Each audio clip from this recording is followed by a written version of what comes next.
വെളിച്ചെണ്ണയുടെയും കടുകിൻ്റെയും കറിവേപ്പിലയും എല്ലാം ചേർന്നുള്ള ഒരു നല്ല അടിപൊളി സ്മെല്ല് വരുന്നുണ്ട്. നമ്മളെ കണ്ണൂർ കുഞ്ഞിപ്പത്തിരി ഉണ്ടാക്കുന്നത് നമുക്ക് എങ്ങനെയാണെന്ന് കാണാം. വളരെ ഈസിയായി ഉണ്ടാക്കാൻ പറ്റുന്ന അടിപൊളി റെസിപ്പിയാണ് നമ്മളെ ഈ കണ്ണൂർ കുഞ്ഞിപ്പത്തിരി. ശരിക്കും നമ്മൾ കണ്ണൂർക്കാർ ഇതിനെ ആണപ്പത്തിരി എന്നാണ് പറയാറ്. നിങ്ങളെന്താ പറയാറ് ഈ പത്തിരിക്ക്? പല സ്ഥലങ്ങളിലും പല മോഡൽ പേരാണ് ഇതിനുള്ളത്. പിന്നെ തലശ്ശേരിക്കാർ ഇതിനെ കക്ക റൊട്ടി എന്ന് പറയും. എന്തായാലും ടേസ്റ്റ് ഒന്ന് തന്നെ ആയിരിക്കും. നമ്മൾ അതിനായി എടുത്തിരിക്കുന്നത് ബീഫാണ്. ഇന്ന് ബീഫിലാണ് നമ്മൾ ചെയ്യുന്നത്. നമ്മൾ കുഞ്ഞിപ്പത്തിരി ഉണ്ടാക്കാൻ 1 കിലോ ബീഫാണ് എടുത്തിട്ടുള്ളത്. നമുക്കിവിടെ കുറച്ച് പേരുള്ളത് കൊണ്ടാണ് 1 കിലോ എടുത്തത്. നിങ്ങൾ ആവശ്യം പോലെ എടുത്താൽ മതി. എന്തായാലും ഇങ്ങനെ ഉണ്ടാക്കി കഴിഞ്ഞാൽ എല്ലാവരും പാത്രം കാലിയാക്കും, അത് തീർച്ചയാണ്. പിന്നെ നമ്മൾ 4-5 ഉള്ളി കൂടി എടുത്തിട്ടുണ്ട്. പിന്നെ 2-3 പച്ചമുളക്, ഇഞ്ചി, വെളുത്തുള്ളി എല്ലാം കൂടി ഒന്ന് ചതക്കണേ. ബീഫായത് കൊണ്ട് തന്നെ വളരെ ചെറിയ രീതിയിലൊന്നും ഉള്ളി അരിഞ്ഞെടുക്കേണ്ട ആവശ്യമൊന്നുമില്ല. കുറച്ച് വലിപ്പം കൂടിയാലും കുഴപ്പമൊന്നുമില്ല, എന്തായാലും വെന്ത് കിട്ടും. പിന്നെ ഒരു 3 തക്കാളി കൂടി എടുത്തിട്ടുണ്ട്. നിങ്ങൾക്ക് ഈ റെസിപ്പി നല്ലവണ്ണം അറിയണമെന്നുണ്ടെങ്കിൽ എൻ്റെ വീഡിയോ സ്കിപ്പ് ചെയ്യാതെ കാണണേ. ഒരു മാസത്തിലോ ആഴ്ചയിലോ എപ്പോഴെങ്കിലും ഒന്ന് ഇതുണ്ടാക്കി കഴിക്കണം, അത്രയ്ക്ക് ടേസ്റ്റിയാണ്. അതുമാത്രമല്ല ഇതിന് കൂടുതൽ പാത്രങ്ങളും വേണ്ട. പാത്രം കഴുകലാണല്ലോ ഇപ്പോൾ എല്ലാ വീട്ടിലും ഒരു ബുദ്ധിമുട്ടുള്ള കാര്യം. എന്തെങ്കിലും ഒരു ചെറിയ ഫുഡ് ഉണ്ടാക്കിയാൽ പിന്നെ ഇഷ്ടം പോലെ പാത്രം കഴുകാനുണ്ടാവും. അതുകൊണ്ട് ഈ ഫുഡ് ഉണ്ടാക്കിയാൽ കൂടുതൽ പാത്രമൊന്നും കഴുകി ബുദ്ധിമുട്ടേണ്ട ഒരു കാര്യവുമില്ല. അങ്ങനെ നമ്മൾ ഉള്ളിയും വെളുത്തുള്ളിയും പച്ചമുളകും എല്ലാം ചതച്ച് വെച്ചിട്ടുണ്ട്. അതൊക്കെ കഴിഞ്ഞ ശേഷം നമ്മൾ അവിടെയൊക്കെ നല്ലവണ്ണം വൃത്തിയാക്കി പിന്നെ ആവശ്യത്തിനുള്ള തക്കാളി കൂടി ഒരു പാത്രത്തിലേക്ക് അരിഞ്ഞിട്ട് കൊടുത്തിട്ടുണ്ട്. നമ്മൾ എന്തുണ്ടാക്കുമ്പോഴും ആദ്യം ഇങ്ങനെയൊക്കെ എല്ലാം റെഡിയാക്കി വെച്ചാൽ മതി. അപ്പോൾ പെട്ടെന്ന് നമ്മൾ പണി തീരും. മസാലയ്ക്ക് വേണ്ട ആവശ്യമുള്ള സാധനങ്ങളൊക്കെ നമ്മൾ അരിഞ്ഞ് വെച്ചിട്ടുണ്ട്. പിന്നെ കുറച്ച് മല്ലിയില കൂടി വേണം. അത് നല്ലവണ്ണം കഴുകി വൃത്തിയാക്കി വെച്ചിട്ടുണ്ടായിരുന്നു, അതും കൂടി അരിഞ്ഞ് വെച്ചിട്ടുണ്ട്.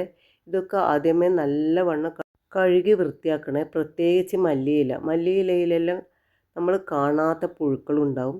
അതുകൊണ്ട് നല്ലവണ്ണം ഓരോന്നായി നിവർത്തി കഴുകി വൃത്തിയാക്കി വെക്കണം. അല്ലാതെ നമ്മൾ തിരക്കിൽ അതൊന്നും ശ്രദ്ധിക്കാതെ കറിയിലൊക്കെ ചേർത്ത് പോകും. അതുകൊണ്ടാണ് പറയുന്നത്. പിന്നെ നമ്മളൊരു പാത്രം വെച്ച് അതിലേക്ക് ആവശ്യത്തിന് ഓയിലോ വെളിച്ചെണ്ണോ നിങ്ങൾക്ക് ഇഷ്ടമുള്ളത് ചേർക്കാം. പിന്നെ ഉള്ളിയൊക്കെ നല്ലവണ്ണം വഴറ്റി വരട്ടെ. ഉള്ളി വഴറ്റുന്നതിന് മുമ്പ് നമ്മൾ കുറച്ച് ഒരു 2-3 ഗ്രാമ്പു 2 കഷ്ണം കറുവാപ്പട്ടയും കൂടി ചേർത്ത് കൊടുത്തിട്ടുണ്ട്. ബീഫായത് കൊണ്ട് തന്നെ നമുക്ക് ഉള്ളിയൊക്കെ ചുമക്കെ വഴറ്റേണ്ട ആവശ്യമൊന്നുമില്ല. ഒന്ന് അതിൻ്റെ പച്ചമണം മാറുന്നത് വരെ വഴറ്റിയാൽ മതി. പിന്നെ എല്ലാം കൂടി ഒന്ന് നല്ലവണ്ണം മിക്സ് ചെയ്ത് ആവശ്യത്തിന് ഉപ്പും ചേർത്ത്, പിന്നെ ഈ മസാലക്കൂട്ടിലേക്ക് നമ്മൾ അധികം മുളക് പൊടി ചേർക്കുന്നില്ല. മല്ലിപ്പൊടിയും മഞ്ഞൾപ്പൊടിയും നല്ലവണ്ണം വറുത്തിട്ടാണ് ചേർത്ത് കൊടുത്തത്. ഉള്ളിയൊക്കെ നല്ലവണ്ണം വഴറ്റി വന്നപ്പോൾ നമുക്കതിലേക്ക് ആവശ്യത്തിനുള്ള തക്കാളി കൂടി ചേർത്ത് കൊടുത്തിട്ടുണ്ട്.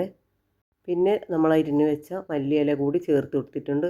എല്ലാം നല്ലവണ്ണം മിക്സ് ചെയ്ത് നമുക്കൊന്ന് മൂടി വെച്ച്, പിന്നെ നമുക്ക് വേണ്ടത് അതിൽ ചേർക്കേണ്ട മസാലയാണ്.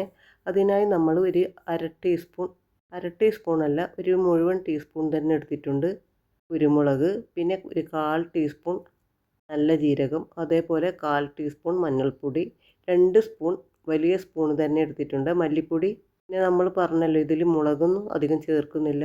എരിവിനാവശ്യമായ പച്ചമുളക് ചേർത്ത് കൊടുത്തിട്ടുണ്ട്. ചെറിയ തീയിലെല്ലാം നല്ലവണ്ണം വറുത്തെടുക്കണേ. അതിൻ്റെ പച്ചമണം മാറുന്നത് വരെ വറുത്തെടുക്കണം. നമുക്ക് ബീഫിലേക്ക് അത് ചേർത്ത് കൊടുത്ത് നല്ലവണ്ണം വീണ്ടും മിക്സ് ചെയ്ത് കുക്കറിലാണ് വേവിച്ചെടുക്കേണ്ടത്. ബീഫ് എന്തായാലും ചെമ്പിലൊന്നും വെന്ത് കിട്ടില്ല എന്നുള്ള കാര്യം ഉറപ്പാണ്. എന്തിനാ കള്ളം പറയേണ്ട ആവശ്യമൊന്നുമില്ല. നമ്മൾ കുക്കറിലാണ് വേവിച്ചെടുത്തത്. ബീഫ് പെട്ടെന്ന് വെന്ത് കിട്ടാൻ എന്ത് ചെയ്യേണ്ടതെന്നറിയോ? കുക്കറിൽ ബീഫ് ഇട്ട് കൊടുത്ത് നല്ലവണ്ണം മൂടിയ ശേഷം ഒറ്റൊരു വിസിൽ മതി.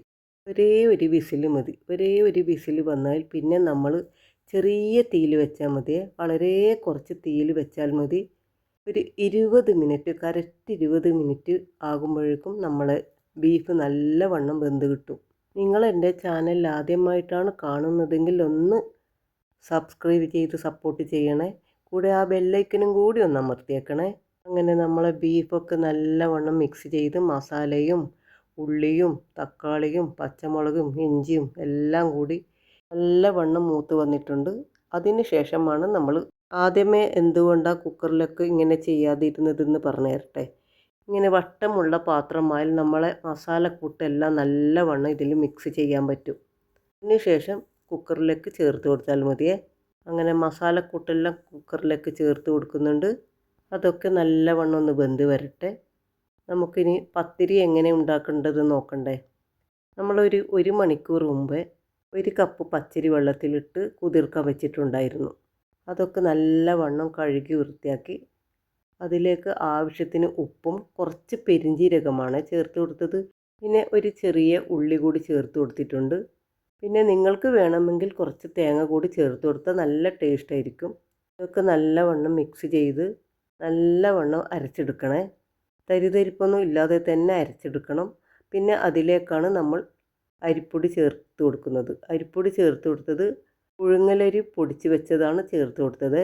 പച്ചരിയാണ് നമ്മൾ അരച്ചെടുത്തിട്ടുള്ളത്. അതിലേക്ക് പുഴുങ്ങലരി ചേർത്ത് കൊടുത്താൽ മതി. അപ്പോൾ അപ്പം പെട്ടെന്ന് വെന്ത് കിട്ടുകയും ചെയ്യും. കുറച്ച് നല്ല ഉറപ്പ് കൂടി വേണം ഈ അപ്പത്തിന്. അതായത് വളരെ സോഫ്റ്റ് ആകാൻ പാടില്ല ഈ അപ്പം. ഇത് ഞാൻ പ്രത്യേകം അറിയാത്തവർക്ക് പറഞ്ഞു തരുന്നതാണ്. ഇനി നിങ്ങളുടെ കയ്യിൽ അരിപ്പൊടി പൊടിച്ചതില്ലെങ്കിൽ പുറമേ നിന്നും വാങ്ങാൻ കിട്ടും. പുഴുങ്ങലരിപ്പൊടി തന്നെ വേണേ. പത്തിരിപ്പൊടി തന്നെ വാങ്ങി ചേർക്കണേ.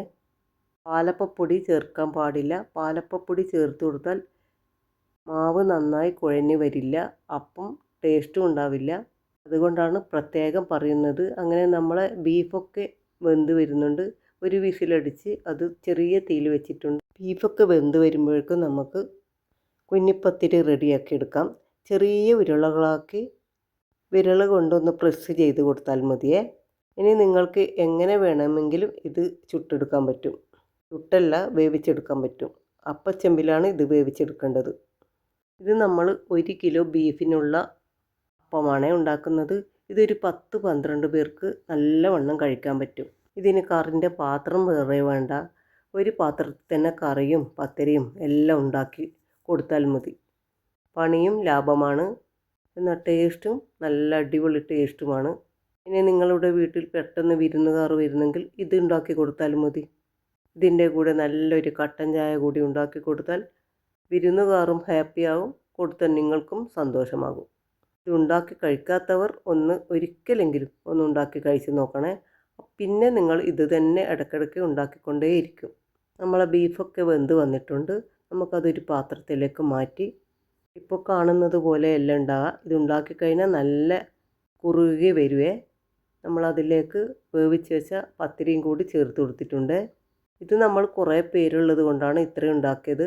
നിങ്ങൾക്ക് അതുപോലെ ഉണ്ടാക്കിയാൽ മതി. എത്ര പേരാണ് ഇത് ഞാൻ പറഞ്ഞല്ലോ, ഒരു 10-12 പേർക്ക് കഴിക്കാനുള്ളതുണ്ട്. നിങ്ങൾക്ക് എത്ര വേണ്ടത് നോക്കിയിട്ട് ഉണ്ടാക്കിയാൽ മതിയേ. ഇനി ബീഫ് തന്നെ വേണമെന്നൊന്നുമില്ല. ചിക്കനോ മട്ടനോ എന്തായാലും ഇതുണ്ടാക്കാൻ പറ്റും. നിങ്ങൾ എൻ്റെ വീഡിയോ ആദ്യമായിട്ടാണ് കാണുന്നതെങ്കിൽ ഒന്ന് ലൈക്കും കമൻറ്റും എല്ലാം ഒന്ന് ചെയ്തേക്കണേ. ഇത് നിങ്ങൾ കാണും പോലെ വലിയ ജോലിയൊന്നുമല്ലേ, പെട്ടെന്ന് ഉണ്ടാക്കാൻ പറ്റുന്നതാണ്. ഒട്ടും മടിച്ചിരിക്കാതെ ഒരിക്കലെങ്കിൽ ഇത് ട്രൈ ചെയ്ത് നോക്കൂ. അങ്ങനെ നമ്മൾ ആണപ്പത്തിരിയൊക്കെ നല്ലവണ്ണം വെന്ത് വന്നിട്ടുണ്ട്, എല്ലാം മിക്സായിട്ട് വന്നിട്ടുണ്ട്. പിന്നെ നമ്മൾ അതിലേക്ക് ചേർത്ത് കൊടുക്കേണ്ടത് വെളിച്ചെണ്ണയിലാണ്. കടുകും കറിവേപ്പിലയും പിന്നെ ഒരു 1/4 ടീസ്പൂൺ മുളക് പൊടി. നമ്മൾ മുളക് പൊടി മസാലയിൽ തീരെ ചേർത്തിട്ടില്ലായിരുന്നു. ഇതൊരു ഭംഗിക്ക് വേണ്ടി മാത്രം ചേർക്കുന്നതാണ്. ഇനി നിങ്ങൾക്ക് മുളക് പൊടി തീരെ വേണ്ടെങ്കിൽ അത് ചേർക്കേണ്ട ആവശ്യമില്ല. എല്ലാം കൂടി നല്ലവണ്ണം മൂത്ത് വന്നാൽ നമുക്ക് ഇതിലേക്ക് ചേർത്ത് കൊടുക്കാം. ഇനി ഇങ്ങനെ ചേർത്ത് കൊടുക്കണമെന്ന് ഒരു നിർബന്ധമില്ല, അല്ലാതെ തന്നെ നല്ല ടേസ്റ്റായിരിക്കും. കുറച്ചുകൂടി രുചി കൂടാൻ വേണ്ടി നമ്മളിത് ചെയ്ത് കൊടുത്തതാണ്. എന്താ, നിങ്ങൾക്ക് ഇഷ്ടപ്പെട്ടോ? ഇഷ്ടപ്പെട്ടെങ്കിൽ ഒരിക്കൽ കൂടി പറയുക, ലൈക്ക് ചെയ്യുക, കമൻറ്റ് ചെയ്യുക, സബ്സ്ക്രൈബ് ചെയ്യുക. വീണ്ടും നല്ലൊരു റെസിപ്പിയുമായി നമ്മൾ വീണ്ടും വരുന്നത് വരെ തൽക്കാലം ഇന്ന് പോകുന്നു. Tata, bye bye.